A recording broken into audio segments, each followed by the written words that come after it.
go out, take some risk, follow your guts, fail if you need to, and try your best not to blow up. That was the mandate that I got from our leadership 2.5 years ago when I pitched this idea of innovating in blockchain. Last November, 2.5 years later, we cracked it.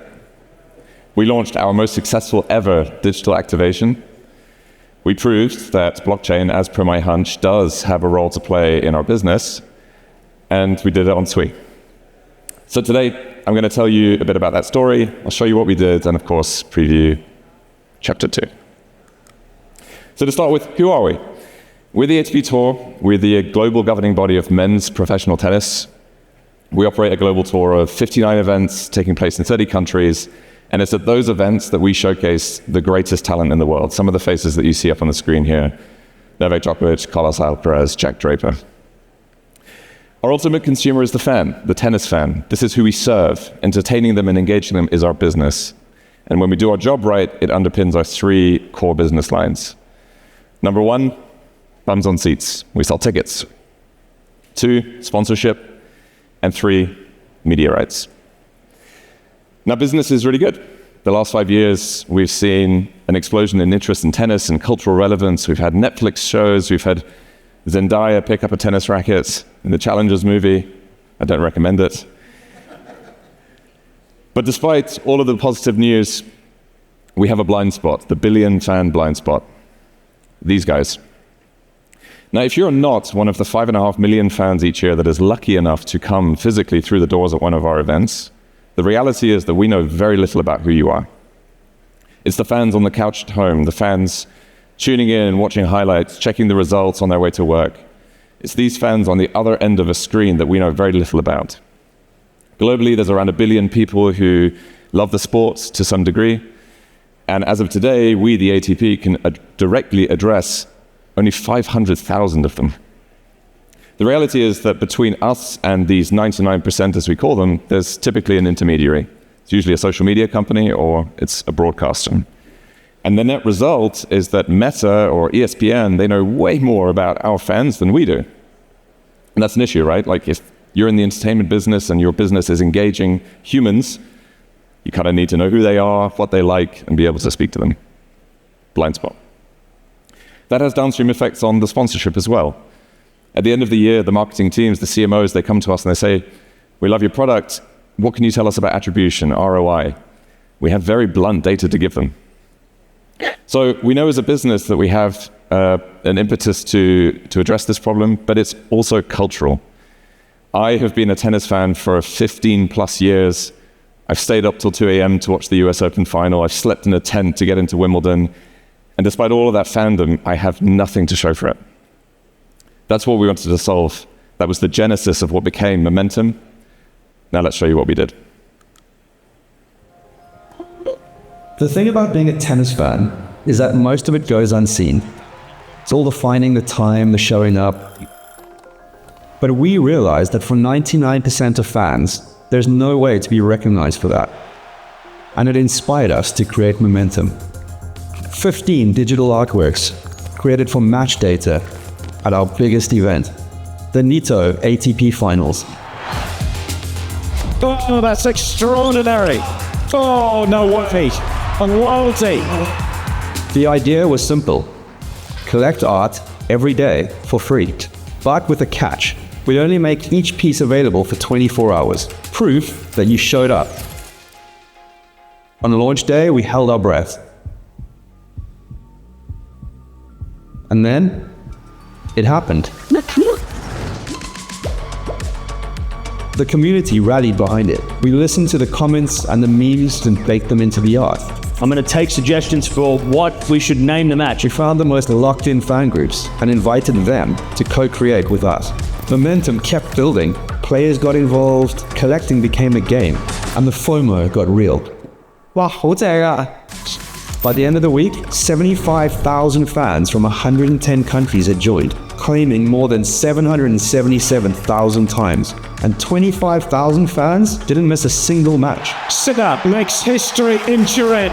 At the end of it all, we revealed a bonus piece of art. A thank you to everyone that took part. Those unseen fans now seen. This all began with a hunch. And when fans show up like this, it's not just validation, it's an invitation to see where we take this next.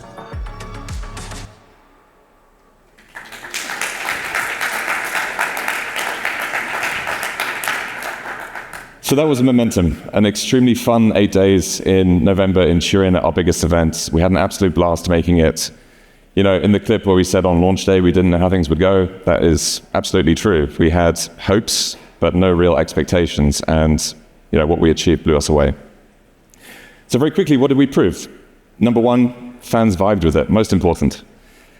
We created for the very first time a way for all of those 99%, those unseen fans, to be recognized for those acts of fandom, and they grabbed it with both hands. 75,000 fans acquired, nearly more than 750,000 NFTs claimed, 110 countries. But more than the numbers, it was the response. You know, it was the commentary we were getting on social, the feedback, the excitement from all these fans who suddenly felt seen. Number two, it creates business value. At the end of the experience, we were able to turn around internally and say, guys, you realize that we just grew our known fan base by 25% in 8 days? We got a bunch of very wide-eyed looks from that one. Now our commercial team, they're calling us. How do we get this in front of partners? How do we integrate this with our brands? How do we include this in the sales cycle? We're onto something. And number three, the tech is a fit. Each one of those artworks the fans were claiming was on-chain. They're a piece of memorabilia that are digitally scarce, a proof that you were there. We sometimes call them the gift you can afford to give, but there's no other way to serve an audience that is as global and as decentralized as ours without technology like this. This is also where we saw Sui really shine. You know, ZK login making onboarding super seamless, Inoki sponsoring all those transactions, those many transactions, Kiosk allowing us to build this in a modular way that can evolve and grow over time, which is precisely what we intend to do. So, a fantastic 8 days. We proved some of our hypotheses. We're very pleased with ourselves, but of course, we want more. We want to keep going. So I'm very excited to share that this season, the 2025 season, Momentum is coming back. We're expanding the concepts across a series of our biggest events. We're starting with 5 of our Masters 1000 events this season, before expanding to all 10 in 2026. Here's just some examples of the amazing events that we're going to be activating at. And the concept is super familiar. It's similar to what you just saw in the video. It's a playable collecting experience where fans mark their acts of fandom. And at the end of it all, we give those proven fans a way to be celebrated for that love and that passion. Merchandise, tickets, hospitality, player access, things you might be familiar with. Now at this point you might be saying, okay, well, it's a collectibles experience. Like, that's not super novel. And that's absolutely intentional. We know precisely what the problem is that we want to solve. We are singularly focused on it. And we believe that the best way to crack that is to keep things simple, align with existing fan behaviors, and focus on adding fun to the experience. It's at this point that I have to say a huge thank you to our partners, Trace, on this project. Tarek is sitting right here.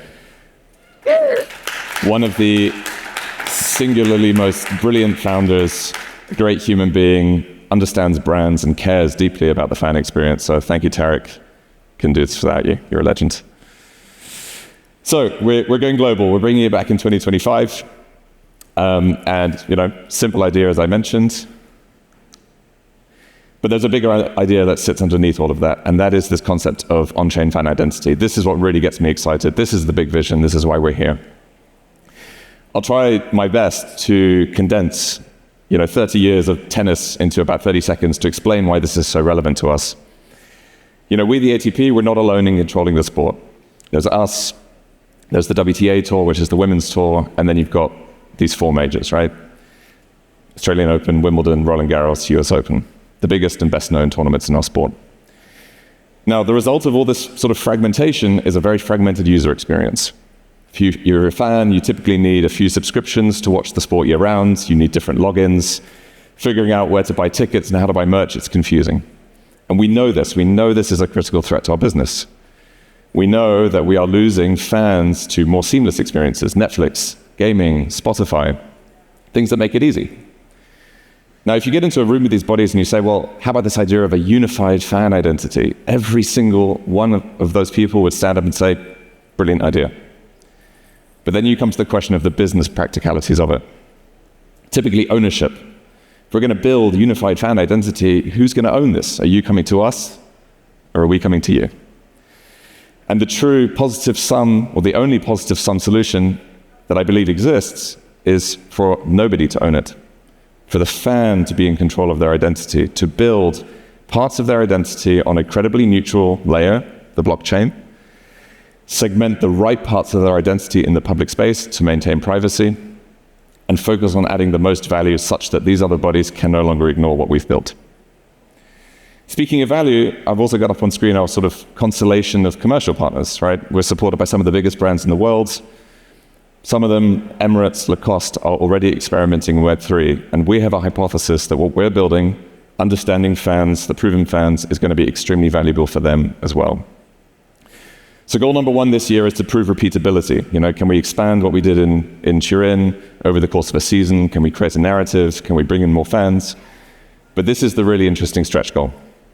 Can we prove commercial relevance to these brands? We believe that's going to be absolutely massive. And the punchline to all of this is that we're doing it on Sui. Working with the guys this year was absolutely phenomenal. Roberto, the first person I met here, Adeni, Lola, too many names to mention. What an incredible team. I've mentioned already certain parts of the tech which make this interesting, but the rabbit hole goes super deep, the full stack. We've been hearing about Seal, Walrus, Nautilus, things that are honestly making our minds spin when we think about how we're going to build this, how we're going to evolve it. But it really is the humans behind it that make this such a special team to work with. I always remember when the lawyers asked us, okay, so what chain are you building this on? We said Sui, and they go, great choice. We looked into them. They're solid. So that was great. So we're super excited to keep going. We invite all of you to come and join the experience. It's starting in August at the Canada Open. If you're not a tennis fan, we look forward to welcoming you into our world. If you are already one, we look forward to giving you something to show for your fandom. My name is Mark Epps. Thank you very much.